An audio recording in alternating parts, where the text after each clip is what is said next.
So hello everyone, मैं हूं आपका दोस्त Sachin Sharma all exam place पर आप सभी दोस्तों का बहुत स्वागत करता हूं। जैसा कि आप सभी को पता है दोस्तों की छात्रों की निरंतर मांग को देखते हुए केंद्र सरकार ने आगामी 15 दिसंबर से आपकी आरआरबी, एनटीपीसी और ग्रुप डी की परीक्षाओं का ऐलान कर दिया है। ऑल एग्जाम प्लेस शुरू करने जा रहा है एक नई सीरीज जिसमें हम रेलवे एग्जाम के प्रीवियस ईयर के क्वेश्चन पेपर का रिव्यू करेंगे।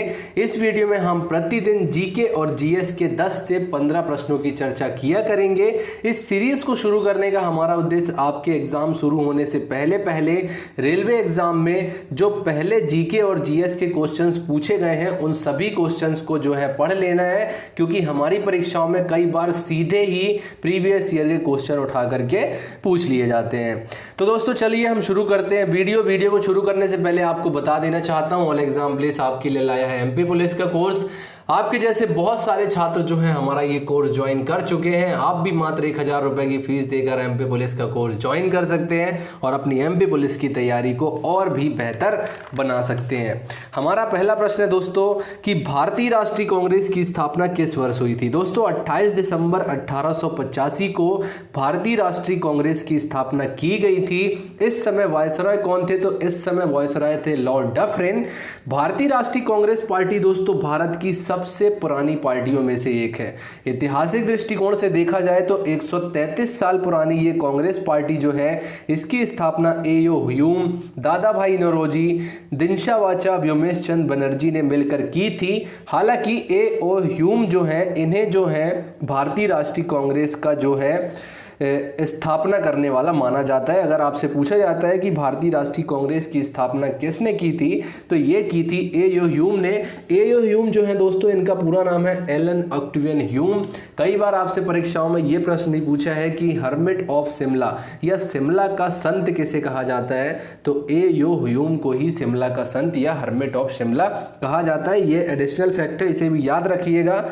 और अध्यक्ष की बात करें तो भारतीय राष्ट्रीय कांग्रेस के सबसे पहले अध्यक्ष बने थे WC बनर्जी यानी व्योमेश चंद्र बनर्जी जी। भारतीय राष्ट्रीय कांग्रेस का पहला अधिवेशन बंबई के गोकुलदास तेजपाल संस्कृत विद्यालय में हुआ था दोस्तों। दरअसल पहले ये अधिवेशन जो था दोस्तों ये पुणे में होने वाला था, लेकिन पुणे में क्या हुआ था, प्लेग फैल गया था। इस वजह से इसको ट्रांसफर करके मुंबई में प्रतिस्थापित किया गया था और इस अधिवेशन में जो है 72 प्रतिनिधियों ने भाग लिया था। कांग्रेस के पहले मुस्लिम अध्यक्ष थे एस बदरुद्दीन तैयब जी। पहले अंग्रेज अध्यक्ष की बात करें तो ये थे जॉर्ज यूल। और कांग्रेस की पहली महिला अध्यक्ष कौन थी, तो ये थी एनी बेसेंट। वहीं बात करें कि कांग्रेस की पहली भारतीय महिला अध्यक्ष कौन थी, तो ये थी सरोजनी नायडू।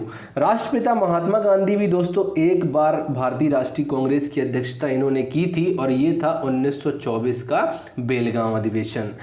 आईएनसी को लेकर के इंपॉर्टेंट फैक्ट जैसा कि मैंने आपको बता दिए हैं, और किसी को कुछ पूछना हो तो वो नीचे कमेंट में जो है मुझसे पूछ सकता है। तो चलिए बढ़ते हैं आगे अगले प्रश्न की ओर। प्रश्न था हमारा कि भारतीय राष्ट्रीय कांग्रेस की स्थापना किस वर्ष हुई थी, तो ये हुई थी 1885 में। अगला प्रश्न है हमारा, इनमें से कौन अंडमान और निकोबार द्वीप को अलग करता है। दोस्तों 10 डिग्री चैनल जो है ये अंडमान और निकोबार द्वीप समूह के मध्य स्थित है। 8 डिग्री चैनल की बात करें तो ये मालदीव और मिनिकॉय के मध्य स्थित है, मतलब ये इन्हें अलग करता है। डंकन पास की बात करें तो ये साउथ अंडमान और लिटिल अंडमान के मध्य में स्थित है। और कोको बे की बात करें दोस्तों तो कोको द्वीप जो है ये म्यांमार और उत्तरी अंडमान के मध्य में स्थित है। प्रश्न में पूछा है कि अंडमान और निकोबार द्वीप को अलग कौन करता है, तो ये करता है सी 10 डिग्री चैनल। हमारा अगला प्रश्न है, कोलेरू झील किसके त्रिकोण में पाई जाती है। तो दोस्तों कोलेरू झील जो है ये भारत की सबसे बड़ी ताजे पानी की झील है और कृष्णा और गोदावरी डेल्टा के मध्य में स्थित है। इसे जो है 1999 में वन्य जीव संरक्षण अधिनियम के अंतर्गत वाइल्ड लाइफ सेंचुरी के रूप में जो है अधिसूचित किया गया था। और एक और इम्पोर्टेंट फैक्ट है दोस्तों, ये कोलेरू झील जो है ये एक रामसर साइट भी है, तो इसे भी आप याद रखिएगा, ये भी आपसे परीक्षा में पूछ सकता है। लौटते प्रश्न में पूछा है कोलोरी झील जो है ये किसके त्रिकोण में पाई जाती है, तो ये पाई जाती है बी गोदावरी और कृष्णा के मध्य। हमारा अगला प्रश्न है, लोकसभा में कितने एंग्लो इंडियन सदस्य मनोनीत किए जाते हैं। दोस्तों हमारे संविधान के अनुच्छेद 79 में संसद के बारे में वर्णन किया गया है। अनुच्छेद 80 जो है हमारा, इसमें राज्यसभा के बारे में बताया गया है, और अनुच्छेद 81 जो है 81 जो है इसमें हमारे लोकसभा के बारे में बताया गया है। लोकसभा की बात करें दोस्तों तो लोकसभा में अधिकतम सदस्य संख्या होती है 552, जिसमें से 530 राज्यों से चुने जाते हैं और 20 सदस्य जो हैं ये हमारे संघ शासित क्षेत्र या यूनियन टेरिटरी से चुने जाते हैं और 2 आंग्ल भारतीय सदस्य मनोनीत किए जाते हैं। लोकसभा की बात कर ली है तो राज्यसभा को क्यों छोड़े।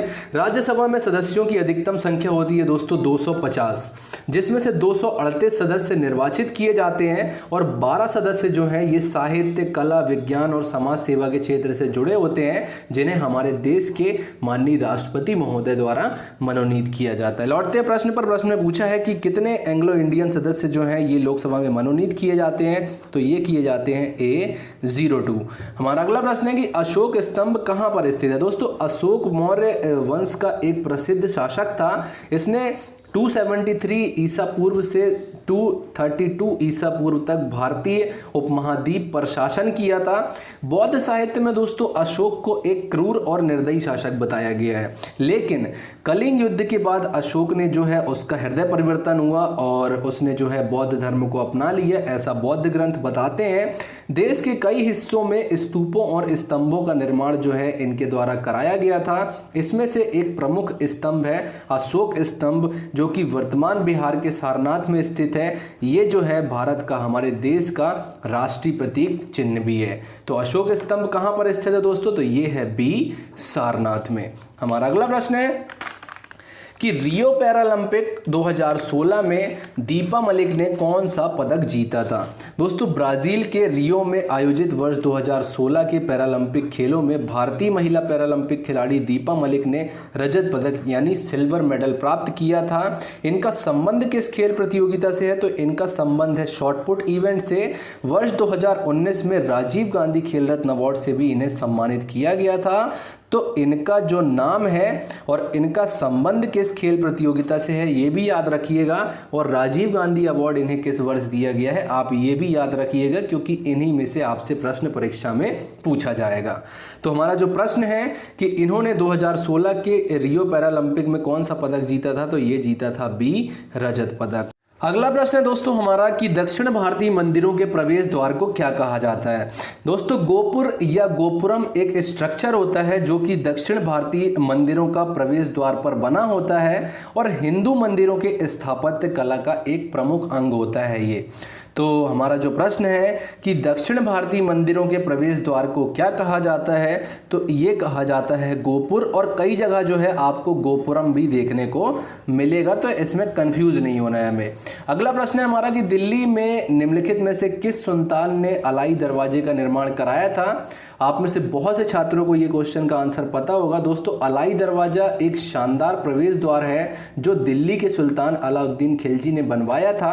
अलाई दरवाजा कुतुब मीनार परिसर के दक्षिणी हिस्से में मौजूद है। इस दरवाजे का निर्माण लाल बलुआ पत्थर और सफ़ेद संगमरमर का प्रयोग करके किया गया है। तो जो हमारा प्रश्न है कि किस सुल्तान ने अलाई दरवाजे का निर्माण कराया था, तो ये कराया था B अलाउद्दीन खिलजी ने। दोस्तों अलाउद्दीन खिलजी जो था ये अपनी मूल्य नियंत्रण पद्धति के लिए बहुत फेमस था। कहा जाता है कि अगर व्यक्ति या सामान खरीदने के लिए गया है, कुछ सामान खरीदने गया है, फॉर एग्जांपल बता रहा हूँ आपको कि मान लो कि उसने 1 किलो गेहूँ खरीदा, 1 किलो गेहूँ खरीदा, अगर उसने उसमें से 100 ग्राम घपला कर दिया किसी ने, व्यापारी ने, तो इसके गुप्तचर इतने तेज थे कि वो इस बात का भी पता लगा लिया करते थे, और जैसे ही इस बात का पता चलता था तो जो चोरी करता था उसके शरीर से उतने ही ग्राम मांस जो है वो काट लिया करता था। तो इस टाइप का व्यक्ति था ये। मूल्य नियंत्रण पद्धति मतलब होता है कि हर चीज़ का रेट फिक्स कर दिया था इसने और सारी चीज़ों को बहुत अच्छे से मैनेज करके रखा हुआ था। तो मूल्य नियंत्रण पद्धति के लिए भी ये जाना जाता है, तो इस बात को भी आप याद रखिएगा। बढ़ते हैं अगले प्रश्न की ओर। अगले प्रश्न में पूछा है निम्नलिखित में से दुनिया का सबसे बड़ा झरना कौन सा है। दोस्तों एंजल जलप्रपात दुनिया का सबसे बड़ा झरना है जिसकी ऊंचाई लगभग 980 मीटर है।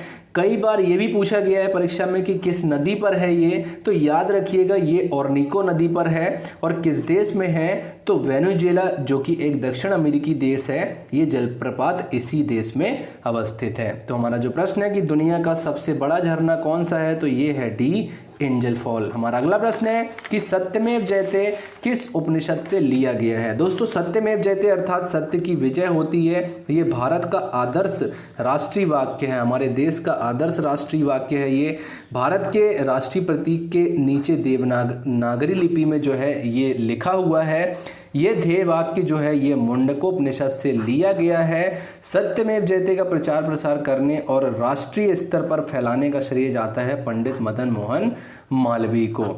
तो ये थे कुछ इंपॉर्टेंट फैक्ट दोस्तों सत्यमेव जयते से रिलेटेड। प्रश्न में पूछा है सत्यमेव जयते किस उपनिषद से लिया गया है, तो ये लिया गया है ए, मुंडकोपनिषद से। तो दोस्तों हमारा आज का जो वीडियो है, आज हम 10 क्वेश्चन ही करने वाले हैं। कल से मैं थोड़े क्वेश्चन की क्वांटिटी जो है उन्हें बढ़ा दूंगा, 10 से 15 क्वेश्चन ही हम करेंगे, ज़्यादा लंबा हमें वीडियो करना नहीं है, क्योंकि 15 दिसंबर तक जीके जीएस के जो क्वेश्चन हैं वो लगभग मैं कवर करवा लूँगा आपके, तो उसके लिए आप बिल्कुल भी चिंता मत कीजिए। यहीं पर समाप्त करते हैं हम अपना आज का लेसन। कल आपसे मिलेंगे फिर से 5 बजे। आशा करता हूं आपको हमारी ये सीरीज़ पसंद आई होगी। अगर आप हमारे चैनल पर नए हैं और अभी तक आपने हमारे इस चैनल को सब्सक्राइब नहीं किया है, तो प्लीज़ इस चैनल को सब्सक्राइब करें, वीडियो को लाइक करें और ज़्यादा से ज़्यादा अपने दोस्तों से शेयर करें। आप मुझे इंस्टाग्राम पर भी फॉलो कर सकते हैं। हम आपसे मिलेंगे अपने अगले वीडियो में, तब तक के लिए नमस्कार and thanks for watching this video.